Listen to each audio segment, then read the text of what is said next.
Thank you. The chair yields to Mr. Hunt from Texas for 5 minutes.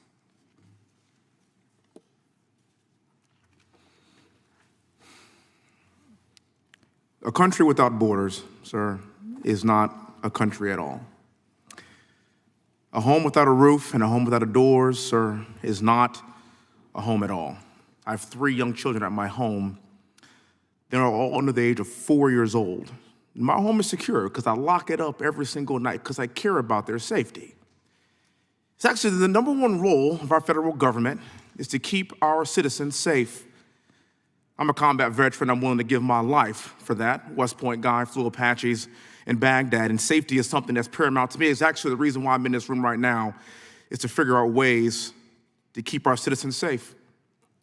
When you're at your home, sir, do you lock your doors? Congressman, thank you very much for your service in our military. It's the highest form of service. Thank you. Do you lock your doors at your home? Congressman, I take care of the safety of my family. Understood. And we in the Department of Homeland Security work every day to protect the safety and security of the American people. So you would agree that the American public should be afforded the exact same level of safety and security that you provide for yourself and your own family? That is what 260,000 people dedicate their careers to. Understood, sir. Can you tell me the number of unaccompanied minors who have crossed our southern border during your tenure as Secretary? Very pleased to provide that data to you, Congressman. Okay. I've also heard that there are proponents of this administration that say that the fentanyl is coming across our southern borders coming through legal ports of entry.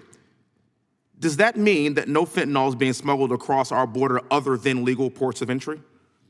Congressman, the U.S. Customs and Border Protection data evidences that more than 90% of the fentanyl that enters this country is coming through the ports of entry. So that means that there are other parts of the border where fentanyl is pouring into our country. That is precisely why we have dedicated increased resources, both personnel and technology, to interdict more fentanyl in these past 2 years than in prior years. So I hear that, but I'm really speaking for the American public and the people that are in my district. That's not what we're seeing, because we're seeing an increased number of people being murdered by fentanyl every single day. You understand these numbers, correct?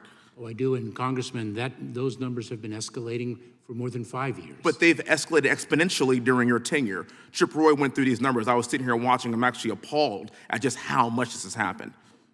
It is a tragedy, the devastation that fentanyl wreaks on our communities, and I look forward to working with you and with all of the members of this committee in addressing this challenge. This requires a united effort. This is not a partisan issue. But unfortunately, sir, it's become a partisan issue.